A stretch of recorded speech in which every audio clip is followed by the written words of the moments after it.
Hi, how would you like to not only help prepare for your English test, but also hear a pretty good story at the same time?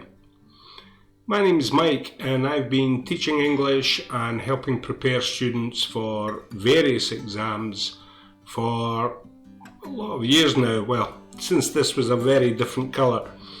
And I know how much you have to wade through, not only in your preparation for the test, but in the exam itself. And it's a lot, and more the higher you go.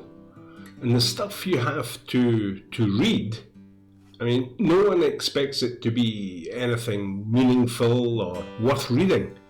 It's just a language test.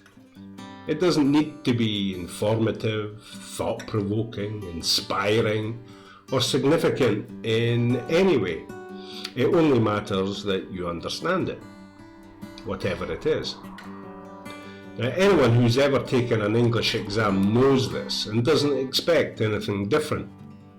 I mean, never has a student said to me, the reading in that exam was really cool, or there was a lot of interesting stuff in that test.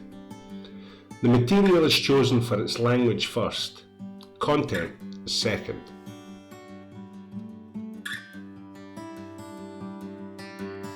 Now, whatever the reasons for that, and there are probably a few good and bad ones, I thought it might be nice, just for a change, to let the content drive, if not the test itself, then the test practice, where you can practice for different parts of the test and maybe learn something of value or interest to you. Now, storytelling has been a part of the teacher's toolkit since, well, forever. And the idea of this course is to not only help prepare you for your exam, get familiar with the different types of question you have to answer, learn something about what the examiner is looking for, give you some of the language you'll need, but also, while doing that, tell you a good story.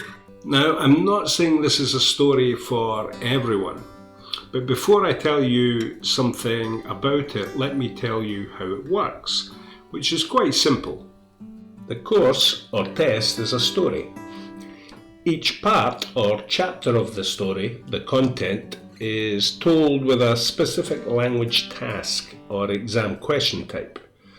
Now you can see this story is mostly told through questions from the Reading and Use of English paper found in Cambridge exams, among others. And there's some IELTS listening too, which are excellent practice for listening questions in other exams. Each task has a title relating to the chapter of the story being told, with the type of language practice or question practice. Now, don't panic if you're not familiar with the names of these question types, open, close, and so on. They'll become familiar soon enough. So, over 6 weeks, you basically do 3 or 4 of these tasks privately to prepare for a weekly online 90-minute session with me and up to 6 other students. And you can see each week's tasks here.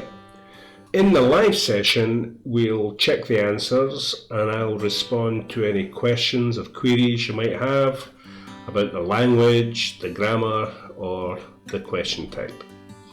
And I'll give a few exam tips that I've picked up over the years that seem to have helped most on how to tackle or how to approach the different kinds of question. And obviously I hope we'll chat a bit about the story too. And I hope it'll give you something you want to say or know more about. And you can find these contents and links to the introduction tasks on the course page at nellenglish.com. And they will tell you if the course is for you, okay, and they will help you prepare for that first live session. Now you're probably wondering what level this is for. Now, rather than pigeonhole the course as a B1 or a B2 course, etc., the material in this course is for any independent user and above who's interested in the subject, in the topic. Now, for the live session though, the course is run at 2 levels. One for independent learners or intermediate, and one for proficiency or advanced if you prefer. Now, these introduction tasks roughly correspond to how much work you can expect to do every week in preparation. For intermediate students, these shouldn't take you any longer than 2 to 3 hours. If they're taking you longer than that, then you probably need to improve your level a little before taking on a course like this, I'm afraid. For advanced students, probably about half that, 1 hour to 90 minutes private preparation each week. Okay. Now, to the story. Now, I don't know what kind of stories you like, but all I can say is that this is one that I think is worth telling. It's a tale about where I'm from, but it's not one that's very well known by the people here, so that if you ever do visit, you might get the chance to impress any locals you meet with what you'll learn. You don't need to have an interest in Scotland to like this story though.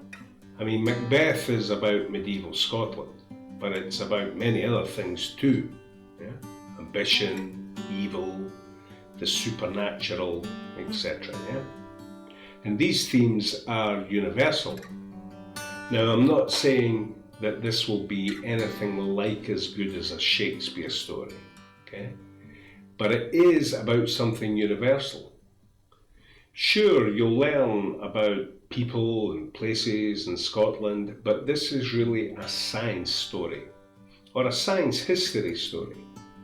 Now, you don't need a big interest in science either to get something from it, because it's a story about how we know what we know about what's below all our feet, wherever you are on this spinning ball in space, and the part that Scotland played in that. It's a science story, sure, not something that many people find very cool or sexy, but this is a science story about beauty. Not 2 words you often see used together.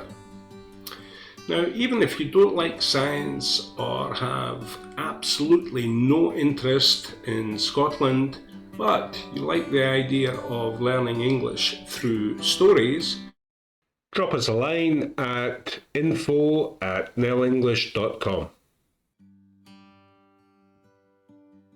Because future stories may be something right up your street.